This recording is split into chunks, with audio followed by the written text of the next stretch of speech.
Hey, vibe shifters, welcome back to the channel.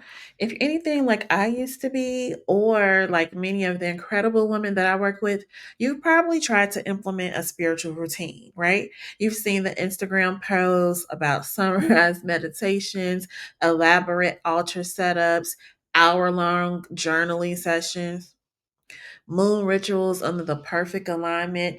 And then you think, yes, that's what I need to do to be a spiritual person, to feel connected, to manifest my desires. But then real life hits. The kids wake up early, the boss calls with an urgent request, you're feeling exhausted, or frankly, you just don't feel like doing a damn 30-minute chakra alignment. And suddenly, that beautiful aspirational spiritual routine becomes another source of guilt, another thing you're failing at. Then you end up doing nothing, feeling overwhelmed and wondering if spirituality is just for people with endless free time and perfect lives. Does that sound familiar? Well, today we're going to dismantle that myth. We're going to talk about why rigid spiritual routines often don't work for most people and what actually works for beginners and for anybody living a busy, messy, beautiful real life. Because consistency in spirituality isn't about doing everything, it's about doing what actually supports your life. Okay, so let's get into it.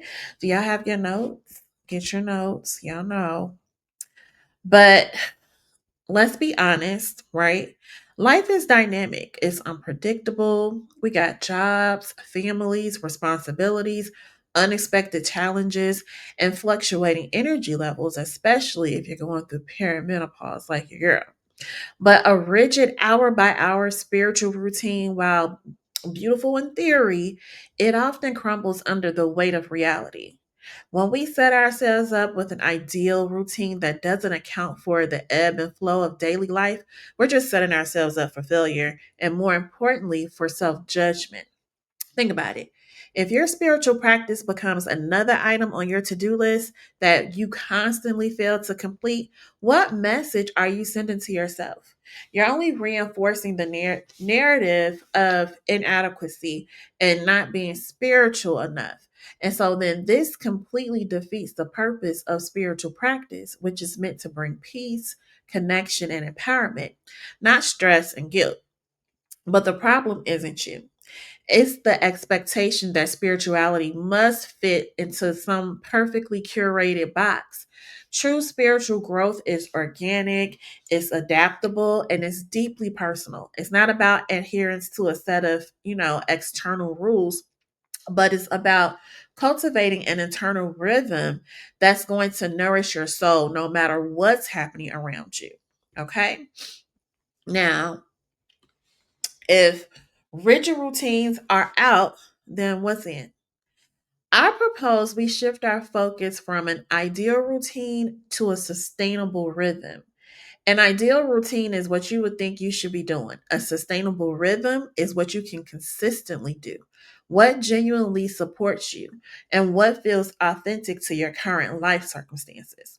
So, this means you got to let go of that pressure to perform spirituality, and instead, you want to be tuning into your own energy and needs. So, some days your rhythm it can involve, a 20-minute meditation. Other days, it might be a 2-minute mindful breath before you step out the door. Both are valid, both are powerful. But the key is consistency, not intensity or duration. So let me share a story. I once had a client, we'll call her Sarah because I don't know anybody in real life named Sarah. And so Sarah is a single mom with two young kids. She got a demanding job and she was just beating herself up because she couldn't maintain the hour-long morning ritual that she saw her favorite spiritual gurus doing. And she felt disconnected and she was really getting frustrated. So we worked together to shift her perspective.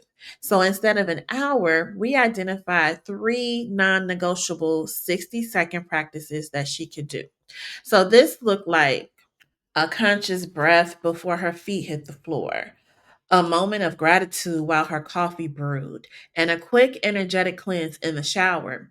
So within weeks, my girl Sarah, she felt more connected, less overwhelmed, and surprisingly, she actually started naturally extending these practices as her capacity grew. So her rhythm became sustainable and her spiritual life flourished because it really fit into her real life rather than fighting against it. So this is about finding your unique flow, your personal cadence, that one that allows you to iterate spiritual practice, not iterate, integrate spiritual practice seamlessly into your day rather than trying to force it into a mode that just doesn't quite fit. So let's talk about some simple baseline practices, stuff you can put in your energetic toolkit to help you build your own sustainable rhythm, because that's what it's about again, right? I want to introduce you to four simple but really powerful baseline practices. Okay, these are, like I said, stuff you can put in your energetic toolkit. It's accessible anytime, anywhere to help you work with your energy without overcomplicating it, because we like to do that. We're going to overcomplicate everything that we can. Okay, but you don't need spiritual tools or hours of time. Surprise, you just need your intention. Okay, so number one is cleanse. So this is about clearing stagnant or unwanted energy from your field. It can be as simple as visualizing a shower of white light washing over you, or physically washing your hands with the intention of releasing what no longer serves you. And you can do this after a difficult conversation, after being in a crowded place. That's when I usually like to do it, or to just refresh your energy.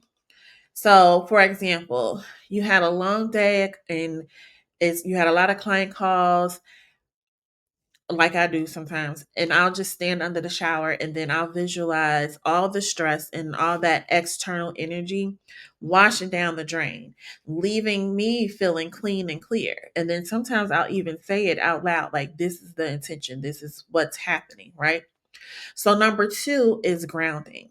So, this connects you back to the earth. It's bringing you back into your body in the present moment. So, it helps dissipate anxiety that we sometimes get. And then it just brings you a sense of stability. So, you can do this by simply feeling your feet on the floor, visualizing roots growing from your feet into the earth, or stepping outside barefoot. So, for example, before a big decision, I'll take a moment to really feel my feet on the ground, and I'll take a few deep breaths and just imagine myself being rooted and stable like a really strong tree. Number three is a reset. So, this is about shifting your internal state, like when you start to feel overwhelmed or frustrated or just, a little bit off kilter. It can be a conscious deep breath that you take. It could be a quick visualization of your happy place, which I love, or just a moment of gratitude just to reset your thoughts, reset your mind, reset your energy, because it's about interrupting a negative pattern and choosing a new energetic frequency. So, for example, when I catch myself spiraling into overthinking, as I tend to do, I'll literally say reset in my head. Like, just that easy. I'll go, okay, reset. And then take three deep breaths and then consciously shift my focus to something that I'm grateful for. Number four is protect. This is very important because this is about creating an energetic boundary around yourself to shield from um, unwanted energies or influences. And so this is for my empaths, those of you who know that you're empathic, this is for you. I had so many thoughts coming and everything was trying to come out my mouth at one time and everything was sounding all jumbled. But anyway, it can be you visualizing a bubble of light like around you, or simply setting a firm intention that only love and positive energy can enter your space. So this is especially useful like before entering, if you have to go into like challenging environments or interactions with people. So, for example, before going into a busy store that I know is going to be busy and chaotic, like Walmart or someplace like that, I'll take a moment to visualize a golden shield around me, knowing that it allows me to move through the space without absorbing other people's stress. So, these aren't meant to be elaborate rituals, okay? They are supposed to be quick, potent, energetic adjustments that you can make throughout your day or just whenever you feel the need. So they empower you to be the conscious creator of your energetic experience. All right. Now, let's get into do it when you need it versus waiting for the perfect timing. So, this brings us back to the core philosophy that we discussed in a previous video, do it when you need it, right? Just like with practical magic, your spiritual practices are most effective when they are responsive to your current reality. So, if you feel ungrounded, ground yourself. If you feel energetically drained, cleanse. If you feel overwhelmed, reset. If you feel vulnerable, protect yourself, girl. There is no wrong time to connect with your spirit, to clear your energy, or to set intention. The universe is always listening, always responding, and is waiting for the perfect moon phase, the perfect planetary alignment, or the perfect hour today. Child, that can really just become another form of procrastination, another way to delay your own empowerment. Your intuition, that is your most powerful guide. When you feel that nudge, when you sense the need, that's your perfect timing. So I want you to start to trust that inner knowing. Your consistency in spirituality isn't about doing everything, but it is about doing what actually supports your life in the moments that you really need it the most. Okay? So, if you're ready to ditch the guilt of rigid routines and embrace a spiritual rhythm that truly supports your real life, and if you want to learn how to integrate these baseline practices and more into a sustainable, empowering framework, then I invite you to explore the Modern Day Spiritualist because inside of our space, over on School Platform, we provide the structure that you need without the overwhelm. So, I'm going to help you build a spiritual practice that's flexible, potent, and perfectly tailored to your own unique journey. So, that ensures consistency that actually supports your life.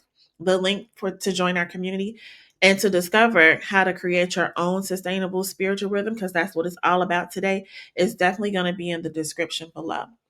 Listen, stop striving for perfection and just start living in alignment. Okay. Make sure that you like, share, subscribe, girl, do all the things for me, and I will see you in the next video. Bye.